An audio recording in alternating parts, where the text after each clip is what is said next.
more than 50 people, and our programs that we do every other month seem to keep growing and growing, so we're pleased with that, and we want to just thank all of you guys for taking your time this morning to join us for this special presentation.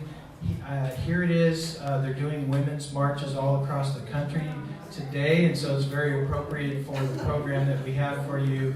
It's all about the ladies who were here, turn of the century, and their contributions and what their life was like, so I'm excited about that. I'm going to turn it over to our president, Eleanor Martin, to share a little bit more and welcome you all.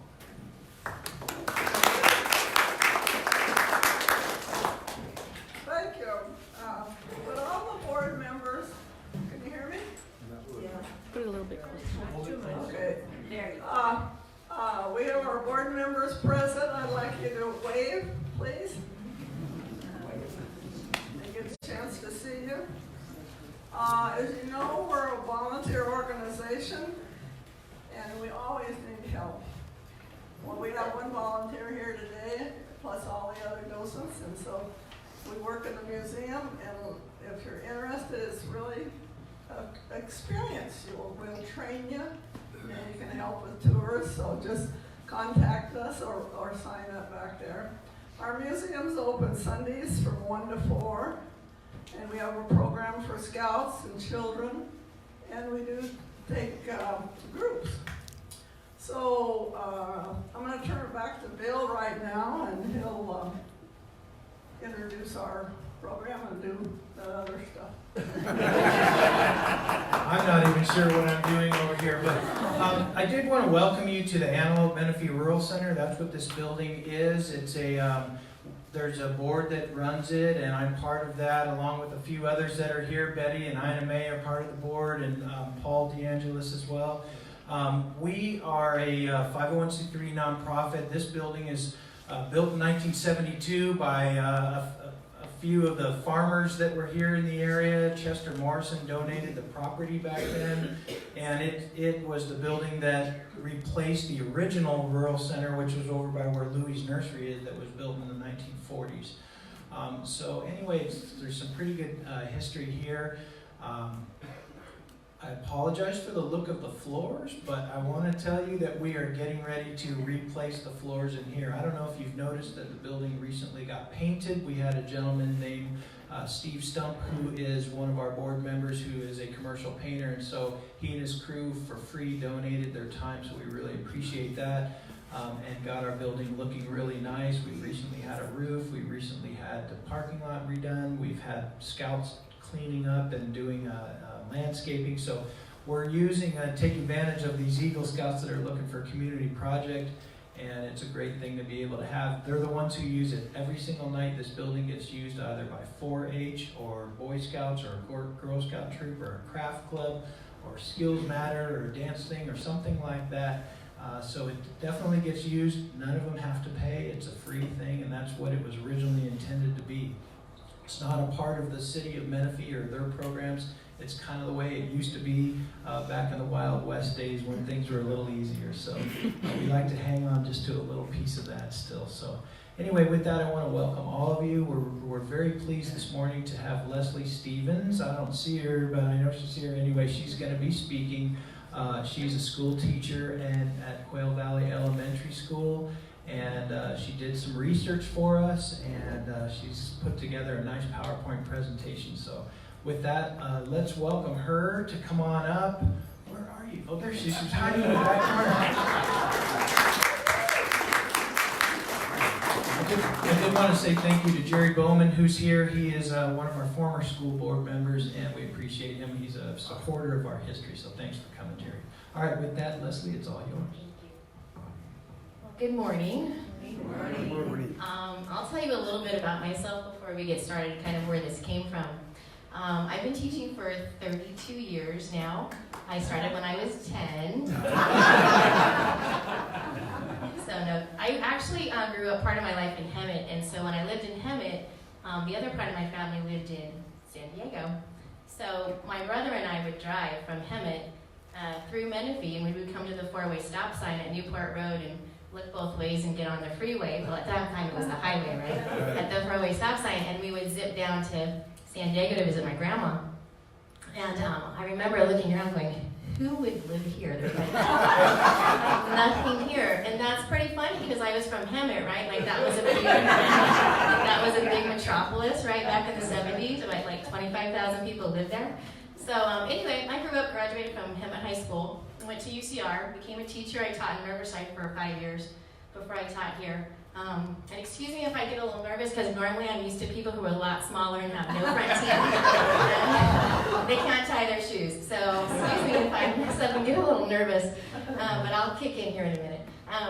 So anyway, I taught in Menifee, and my first assignment was to teach at Chester Morrison Elementary. And when I taught there, it was the school in the middle of a big wheat field, right? There's nothing there, there's nothing around it. And I remember driving by the school looking, my gosh, the satellite dish at the top was bigger than like the cafeteria because that was the technology back in the early 90s, right? It was huge.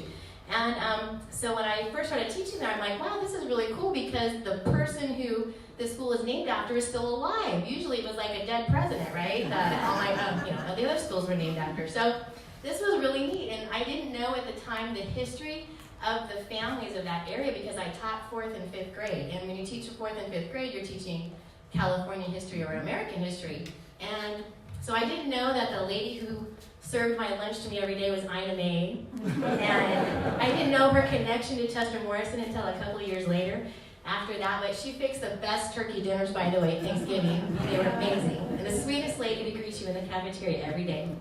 And Chester would show up at school, and he was had these amazing turquoise tennis shoes that matched the school colors of the 90s. It was great to see him and have him come visit our school. And so anyway, to make kind of a long story short, I eventually taught 3rd grade. When I taught 3rd grade, I didn't know that the information that you needed was not in the textbook. So I had to write my own curriculum in order to meet the standards, because the state of California says you have to teach certain standards, and 3rd grade is teaching local history.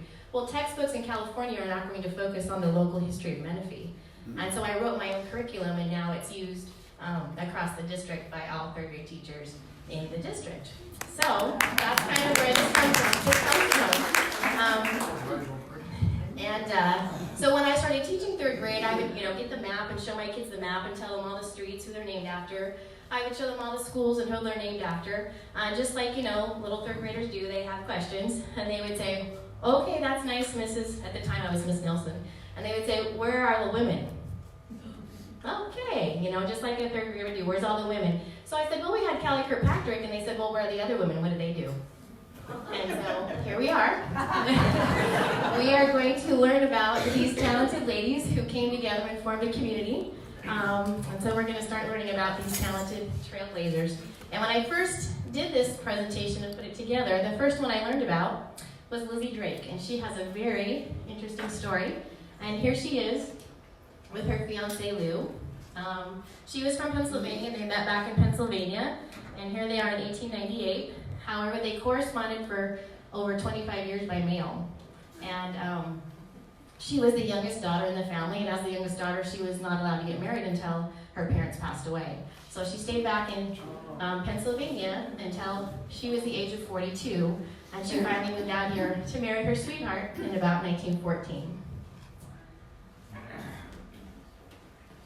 So life in the Drake house was pretty simple back in those days, but when she came out here, she definitely made some changes. She installed a bathroom in the house that was 5 by 5 feet. The bedroom was 9 by 9. She planted lilac and roses. She had an ice box in her kitchen that she had to get the ice from Paris. It had to come all the way from Paris. She had an egg cellar where she canned all of her fruits and vegetables. She had her jams and things like that down there. Originally they were wheat farmers, but he was injured, Lou was injured, and he could no longer be a wheat farmer, so they turned to raising fryers and eggs commercially. And so her responsibility was to go to the basement and candle the eggs. And as a kid from the city, I'm like, what's candling? I had no idea what candling was. And so I did some research, and for those of you who are from the burbs like me, this is candling. So what she had to do, because there was no electricity at the time, there was no electricity in Menifee until 1946. So until that time, she would have to candle by hand with an actual candle. And so she would actually have to hold it up and look at the egg and judge it for its fertility, to see whether or not, or how the embryo was progressing, whether it was a good egg or a bad egg, and also looking at the air sac in there because that would determine the freshness of the egg.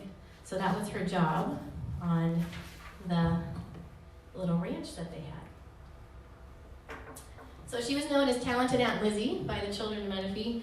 Like I said, she never had any children of her own, but the children did call her Aunt Lizzie in the valley. She was rumored to make the best angel food cakes and lemonade, and actually brought them to the Antelope School, the one teacher schoolhouse that they had. She was also well known. One teacher mentioned that she gave the best readings and would have been a first-class entertainer anywhere.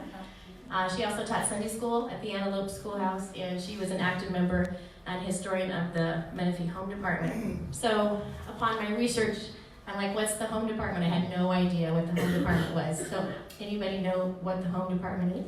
I'll make it now. Okay, good. So I've only got a couple people. All right. So the Home Department was actually started, it came out of the University of California system.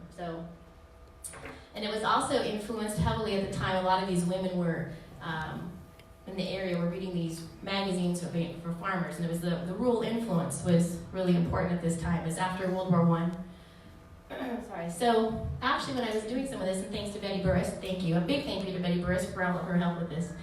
But this is Laura Ingalls Wilder, and at the time before she was actually a famous children's author, she was writing for rural magazines and rural publications, and a lot of these farm ladies were reading them. And she says here, our work is not spectacular, and in doing it faithfully, we shall win no war medals or decorations, but it is absolutely indispensable. We may feed the field hands, care for the poultry, and work in the garden with the full assurance that we are doing as much for our country as any other person. Here in the hills, we have helped plant the potatoes and corn, and we help with the milking and feed the calves and hogs, and we will be found on the line just behind the trenches fighting for Uncle Sam. As I heard one woman say, in every dozen eggs, pound of meat, and bushel of vegetables we raise will help beat back the enemy, hunger. So that was kind of the thought of the day and what these women were doing kind of behind the scenes. So we're going to look today to see some of these women and what they were doing. But before I get into that, I will give you just a little brief history of the Home Department and where it came from.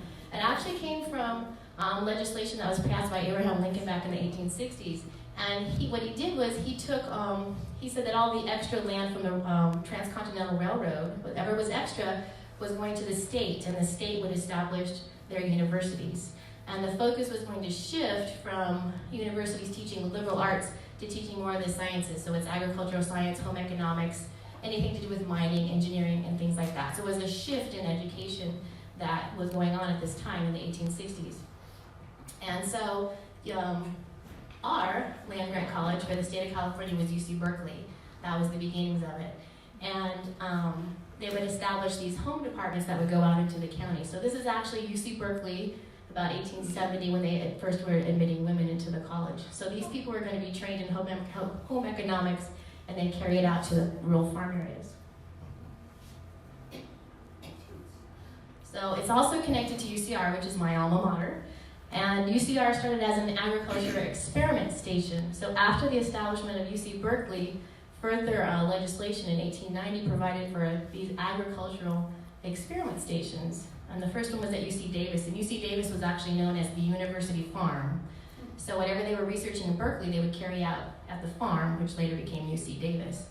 And then so shortly thereafter, in 1907, Riverside had the Citrus Experimental Station. And so they were doing all these citrus experiments, obviously, because that's where it was grown in Riverside. And so later that became UCR in the 1950s. So here's an aerial shot of what UCR first started to look like back in 1954. So that's near Box Springs. So this is a picture of UCR from the 1920s. They were doing, this is a plowing demonstration. I love how they're dressed. If you're in the back, this is hysterical. I'm sorry you can't see this, but this lady is in full dress on a plow. I love it. And they're all in suits watching her plow. But they would be doing soil experiments and various citrus experiments to make it life better for the farmers and to increase crop production. You also, as a result of the legislation of this time, you had what was called the Farm Bureau. So farm bureaus were established, and Riverside County had their Farm Bureau, I believe, in about 1917. So this picture on the right is actually of a man. He was the San Diego County farm agent, but we had a different one here in Riverside County. But they would go out and meet with the farmers to teach them all the things that they were learning and researching from the university. So something else that came of that, finally, is the home department. So by 1923, the extension offices, so the one at UCR and in other places, they had been in operation for about a decade, and they had 40 farm advisors by then. And they had 33 assistant farm advisors and 21 home demonstration agents in their county offices. So you can see on the right, there's the lady would actually come, the home demonstration agent would actually come and meet with the women in the area. And on the left is a picture of like a meal that they would plan and a table setting that they would learn how to arrange appropriately. So it was at these local meetings where the farm advisors and the home demonstration agents did most of their educational work. So they came out here because they could not obviously go to the university. So these home demonstration agents were specifically trained in home economics and domestic science. So like I said, their meetings were held monthly by the agent who was called a home advisor. This is a picture of a cover of a magazine from the 1940s. These publications were put out by the Department of Agriculture. So the purpose of the organization was to make some kind of, the same kind of information found, like I said, available to these women. And they included topics like nutrition, kitchen convenience, how to make storage, proper storage, how to make your good traffic pattern, because the houses are small, so you have to make it more efficient, proper lighting. Of course, we didn't have electricity, so that was a trick, right? So here's another cover of another one about the home demonstration agent. This is from the 50s. It might be hard to read back there, but this is really interesting because this kind of surmises what was going on, what was kind of the push from the federal government and how it was trickling down to the rural areas like Menifee back in the 1940s and the 1950s. So it says basically she's a teacher, and this was her job. She was supposed to help farm people to see their basic problems and to solve each one of those problems. And in the community, she was supposed to take into account the customs and the habits of the local community and work with those people. She was supposed to just help them decide what work they wanted. So it wasn't like the home demonstration agent was not coming to these rural areas to tell them what to do, but it was rather they were supposed to tell her what their needs were, and she was supposed to be having this ginormous amount of education and knowledge so that she could prepare and teach them with whatever topic they needed help with. That was her job. So she was required every year to submit a program of action, to have a plan, which she was supposed to be doing with the ladies that she was meeting with in the home department. But the bottom one's really interesting because it says, keep in mind her work, the desirability of preserving the family-sized farm and the American way of life. And you have to remember this is all coming after like World War I and the 1940s and 1950s, and what are we afraid of at that time? Yeah. War and communism and socialism, right? It was very prevalent back then. So this institution was specifically designed to teach the American way of life and democracy, and it was all on the backs of like the rural single farmer. So that's where it came from. So enter the picture, we're going to get down to Menifee now, and this is Lita Evans. And a lot of the information that I was given for this presentation came from Eleanor. So this is Eleanor's mother, and she was very influential in the home department in Menifee. She married George Dewey Evans in 1919. She had attended the San Diego Normal School, which we now know of as San Diego State University. She was to be a teacher, and she did become a teacher. So she was supposed to be supporting her family, especially her mother and her siblings. And in order to marry George, one condition was that her mother and her sister come live with them in Menifee.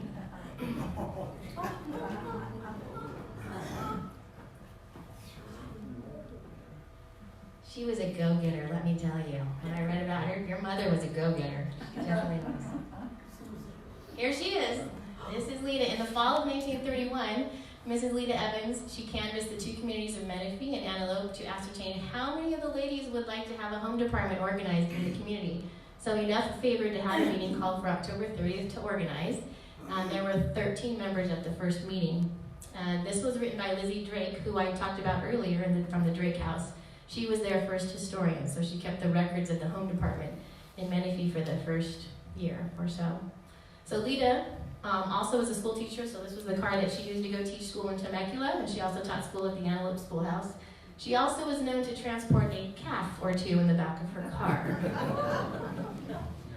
She was just all around. Quite a lady. And this is the home department, what they look like about the early 1940s. The home department advisor for this area was Laura Montagna, and she served the department for 20 years, teaching the women in the area. And so she brought together people like Callie Walker Roberts, when she was Callie Walker before she married, her family was from the area all the way back into the 1880s. And then Marie Harrison, who married her husband in 1929. So it's these types of women who were coming together. Instead of just being these isolated single farms, they were coming together as a community to learn the proper ways and more efficient ways of farm life. So these were some of the things specifically they learned with the home department in Menifee. This is a Singer manufacturing advertisement from 1939 to try to sell their slipcovers, which is one of the most popular demonstrations that the 4-H club leaders would do. So besides the topics in the kitchen, though, they also taught proper care of fabrics, color and style for the individual. It's kind of like the love it or list it lady of, you guys watch HGTV. It's like the HGTV ladies of the 1940s. So they also used patterns for sewing and tailoring, and there was one lady quoted as saying making a coat took 3 days of hard work just to make one coat. So later on, Lizzie Drake and Lita Evans taught 4-H sewing classes out of their homes. And here they are again. This is up at the Wright Ranch, and we're going to be learning a little bit more about Christine Wright here in a minute. But this was the group in the late 1940s. For some time, they actually did meet with the women of Winchester and Romoland, because if they needed electricity, they had to go there to get electricity if their program needed it. If not, they stayed in the Menifee area. But they only did that for about a year, and then they had their own, after 1937, they were just strictly the Menifee Antelope women for the home department.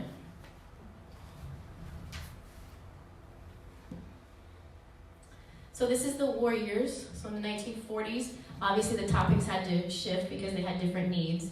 So the topics in the 40s were how to make blackout curtains, low-cost meals, these with honey instead of sugar, and the quick freeze storage. The group was also responsible for organizing dinners and different functions. They did dinners for the Farm Bureau.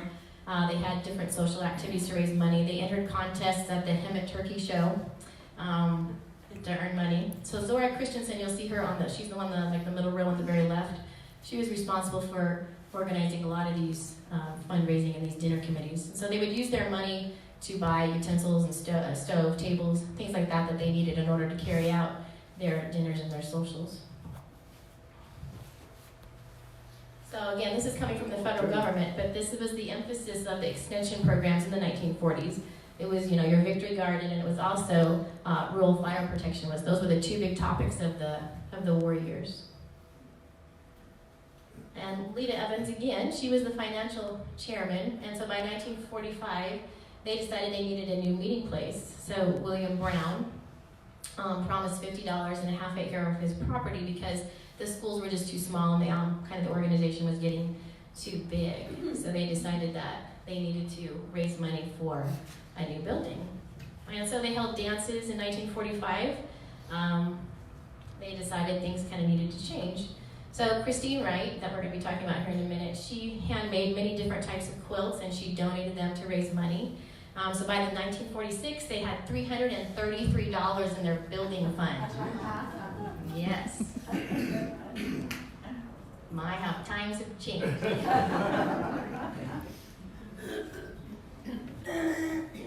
So they decided by 1948 that they probably were going to have to kind of come together, and they would back a community clubhouse that everybody could use. So that's kind of the history of the Rural Center, which Bill talked about earlier. At that time, though, back in this era, Walter Zeiders, he said that he would pay for 2 buildings, and he would pay to have them move to a new location. They did. They bought some military surplus buildings and had them move down here for the first clubhouse. And so the ladies of the home department felt that they had kind of accomplished and met their goal, and they were going to work together with the Rural Center, and they did. They held a lot of their meetings at the original building. He was mentioned that was down there before this one. And so this, I think, is a picture of the original one. And then it became just the center of Menifee. This is where all the dances, all the potlucks, all the meetings, everything was held at that original building. That building's still there. Is that the one that's down by Louis Nursery? It is Louis Nursery. Yeah. That's the one down there.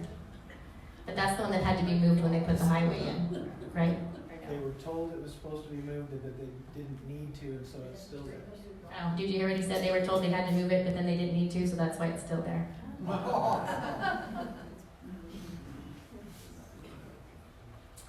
So this is a quote from Lita Evans from her records. It's because of her we do have a lot of knowledge of what life was like in this part, in this era of Menifee. And so she says, in the 20 years that Mrs. Montagna has been teaching us, we all have benefited.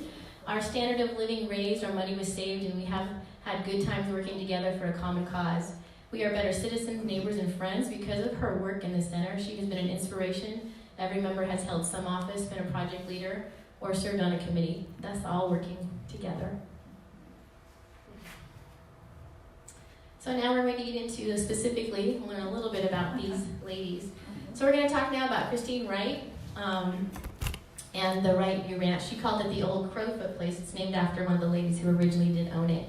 So when she purchased the property, she and her husband had overlooked the whole entire area from she could see all the way from March Air Force Base to Elsinore.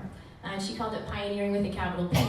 Her family did mine the stone up in the hills up here, and that stone was sold to businesses all over Southern California. So you can see that stone on buildings as far away as Las Vegas, down to El Cajon, all the way like Solano Beach, Long Beach, different cities all over California. The stone was mined and they used it for their building projects. Christine had 2 children. They did ride their horseback 3 miles to the Antelope School. So I chuckle when my students today tell me something's hard. I'm like, really? Did you ride your donkey 3 miles to school this morning? Okay then.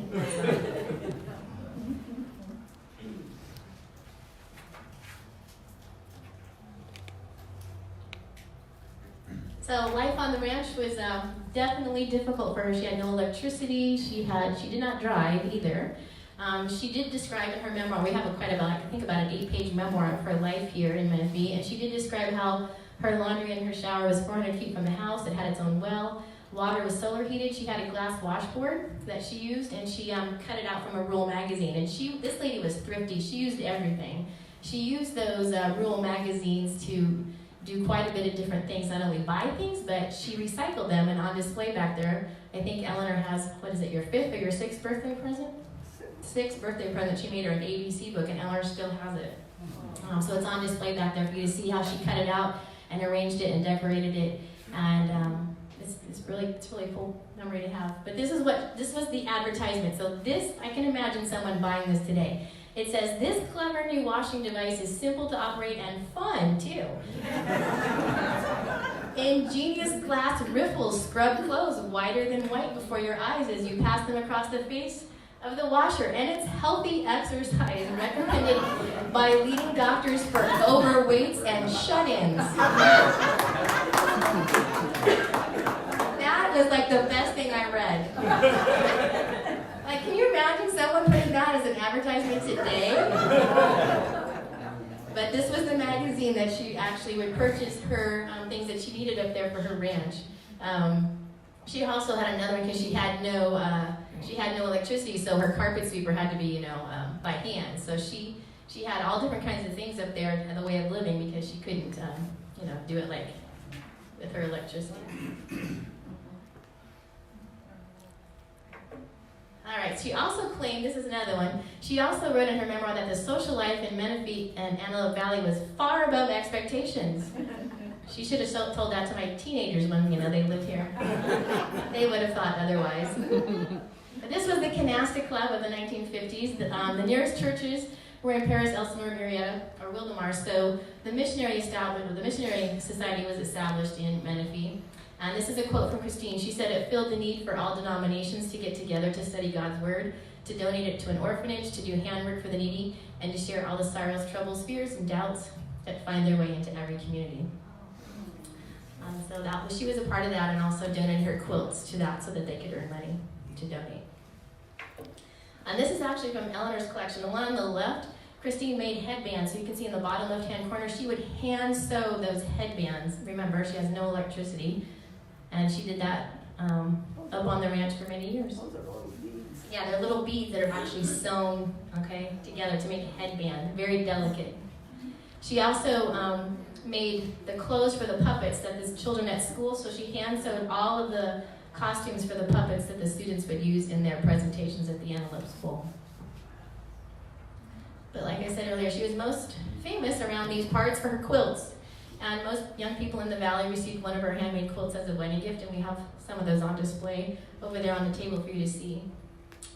So this one she actually presented in 1963 to the president of the auxiliary for the American Legion. She and her husband were quite involved in the American Legion in their later years. All right, on to Mary Boris. I actually taught a Boris child when I taught at Chester Morrison Elementary, and I did not know at the time.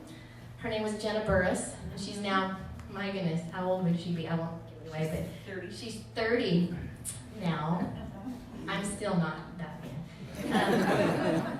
But she has an interesting family history, and so this is George and Mary. They were married in 1922. George, of course, came over from Greece at the young age of 14, worked his way across America to California, and then once he kind of made some money, he brought his bride Mary to the valley in 1922, and they loved it because it reminded them of their homeland in Greece. So they were very known for their hospitality. They would have the families and friends from LA, all over San Diego, come to their house. So her hospitality knew no bounds. So we know a lot of her story. Thank you, Betty, for sharing her story. It's an incredible story about her. On the farm, she had 30 acres of peach trees, 30 acres of walnuts, 20 acres of figs, 100 acres of vineyard for wine grapes, and 10 acres of orange trees. So apparently wine was more important than orange juice by that family. I don't know how it all works, but I'm just assuming. So the produce was trucked to Los Angeles Central Market 3 times a week. The family had a store in Elsinore where they sold their produce. So the neighbors passing by on the road marveled at the smell of many loaves of bread that she was baking in her outdoor brick oven. Here she is with the family. So Mary's on the bottom right there with the blue coat, the blue hat. She was an extremely hard worker and no job was too tough. She was a strong force in keeping the farm together. And her son Herc, that's there with her, credits her with saving the farm during the Great Depression because of the work that she did. The feta cheese and all of the olives and everything that they sold to the markets in LA. That was made right here in Menifee. Here she is making her olives and in her kitchen. And each olive had to be scored 4 times to absorb the flavor. So those are just a little bit of her olive production right there. She did return to Greece. I think this was in the 1950s. So the picture on the left is her homeland, her village in Greece. And she's dressed in her attire when she went back to visit her homeland. Okay, now we're going to move on to Rosamond Brown Morrison. So Rosamond Morrison, I actually met. She would join Chester sometimes at the school when I still worked there. So when we had his birthday celebration, she would join him and visit us. Her family was like one of the original settlers here back in the 1880s. So on the top left there, she's pictured with her mother and father and her sisters. There she is in the top right-hand corner. She loved her dogs and cats. In her memoir, we have quite a lengthy memoir that she wrote herself. She loved her animals. Her family's farm is over there on the corner of Garbani and Antelope Road, and you can still see the eucalyptus trees there. And I think the foundation and the well are still there too on the property on that part of town. So in the bottom picture, you can see her grandmother there, and she's there with her mother and her sister. So this is what she quotes from her memoir about her life as a young child. She said, "The farm work was hard, but my parents were up early. So there was always time to read and listen to music. My sister Hazel played the piano beautifully." And I've also read some memoirs from some of the teachers, and they talked about how the Brown girls were just amazing musicians and singers. She also wrote, produced, acted, and she directed plays as a young girl. She remembers that Grandma Kay was her most cooperative actress. She also wrote and edited a family newspaper for a short time. Rosamond's family is also, they were quite, they explored. They just went, this really surprised me. I didn't expect them to do that, but they did. They have pictures of all of the camping trips that they went on. So here they are camping at Torrey Pines in 1912 in the top right-hand corner. And they went to Big Bear. They took trips to Big Bear, so that's the family of Big Bear in 1918. They also went to the San Diego Exposition in 1950, so they're camped out in the bottom right-hand corner. Some people actually thought they were part of the show. And, she writes about that in her memoirs, but they weren't. They were just camping for the occasion. So here she is as a young girl near the eucalyptus groves, and then she graduated from Paris High in 1925. When she did go to Antelope School, she did walk with her sisters, but her sisters were older, so she did have to walk alone. Nowadays, that would never happen, right? Kids walking alone to school. She married Chester Morrison in 1941. And here's on display some of her clothes that she made. She would often enter her collections at the fair. And here she is pictured with her sister and her grandmother. And she remembers that she learned to sew, and it was her grandmother who taught her. Her grandmother was a very stylish dresser, and she passed on her skill for sewing to her mom, and then that her mom taught Rosamond.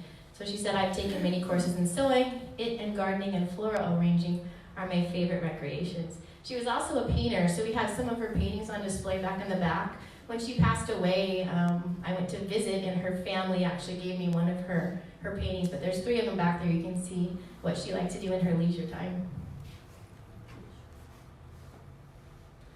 So now we'll talk about what happened to these ladies, these talented ladies.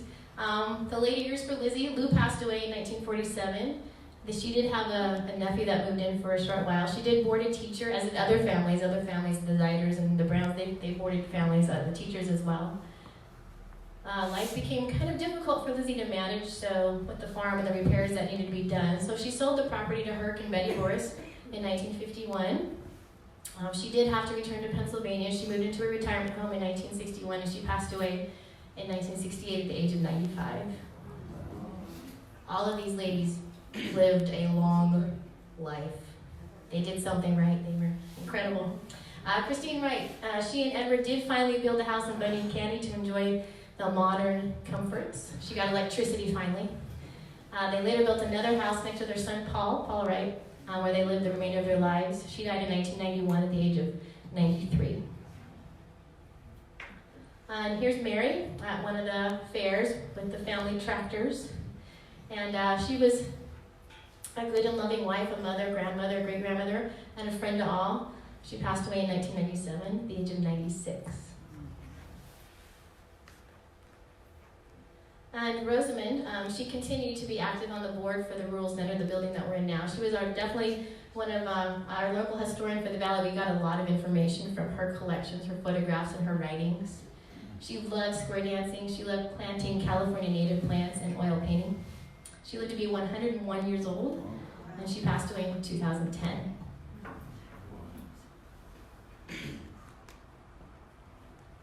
And here's a picture of Lita. I just thought this picture was just beautiful. I believe, is she at the Ziders place in this picture? Yeah. Yeah, she is with Mrs. Ziders in the rose garden. You can see from the Ziders place, it just overlooks the valley, how green it was. Obviously, must have been in the springtime after a good winter rain. But Lita was a very thrifty woman who, they also ran the fish camp she and her husband ran the fish camp as well as their children, the family later on.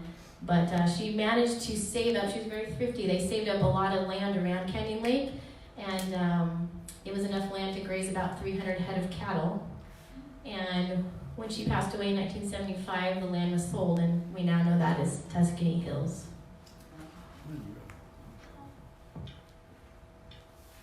So I just wanted to end with this quote because it's because of the home department and these ladies coming together that we kind of have the community that we enjoy today. There's a real sense, I think, of community that we feel here. And this was a quote from Mrs. Obachange. She was a district teacher from 1920 to 1924. And she says, there was a wide place where Providence had brought together scenic beauty, a good climate, fruitful productiveness, and community-minded people. And they called it Menifee Valley. So those are just a few of the amazing ladies and talented ladies that lived in our area. It's not all of them. There are many others that aren't addressed, but maybe we will get to them another time. So thank you. And I think we're going to open it up to, if you have any questions, I think if you have any questions, maybe Eleanor can answer them, or somebody else. I don't know that I could answer them, but thank you.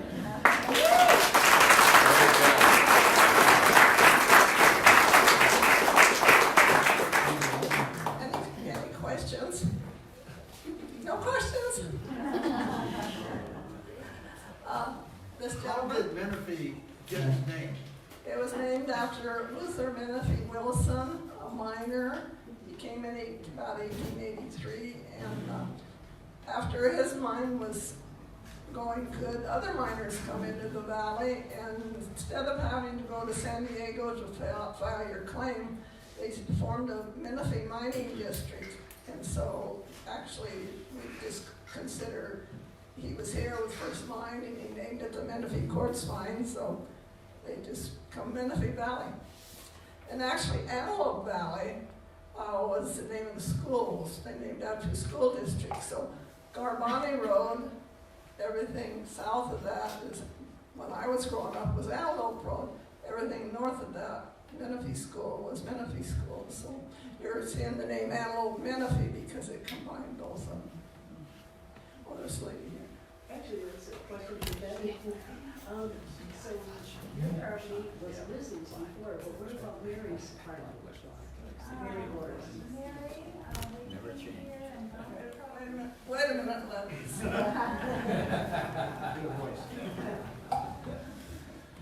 Mary and George came here in 1922 with his brother Sam and his brother Ted, and the three couples bought the farm that is south of us down there. Well, it's at Keller and 215, the south west corner. What was the other question? Well, I was just wondering because you guys bought Lizzie's farm, so I wondered. Okay, if Mary's Lizzie farm was Aunt Lizzie to all the kids here in the valley, and her was a very special child to her. And when we got married, there were no houses in Menifee. There was no place that we could live because there were no houses. So she had broken a leg. A niece from Pennsylvania insisted that she, leave there. And we were looking for a house. We bought it for the house. So that's where we are. Okay, thanks. Any other questions? Okay, so where did you go for hospitals or doctors? Where did we go to hospitals? Well, they had one in Hemet, but my family went to Loma Linda. Can you imagine a woman starting labor and say, "Oh, I better get to the hospital."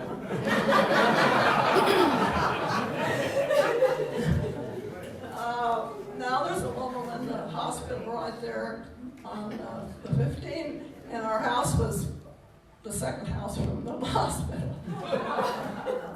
So all these were big things. Oh, Elsinore had a little hospital for a while. They were a real tiny house. Yeah, they did. But in the early days, Eleanor, most of the women had their babies at home. Yeah, they just had home births and hope that worked out. Julie? May I make a comment? Yes. I just want everyone to know that one day Betty and Lesley were working as docents in the museum and they started talking. And that's how this whole topic came out, about having something about the women in Menifee. But I'd like to thank Lesley because she wrote a grant and asked the Assistance League of Temecula if they would provide funds for her and another teacher to take their students to our museum. So the cost covers transportation, and I think it might cover the cost of a substitute teacher for that period of time. Oh no, we don't have to. I get to go too. Okay, good. Well, I guess that would make sense. So anyways, thank goodness for Lesley and all the work that she does and did for this program and the vision that she has and the importance that she sees for her students learning about Menifee's history. So thank you.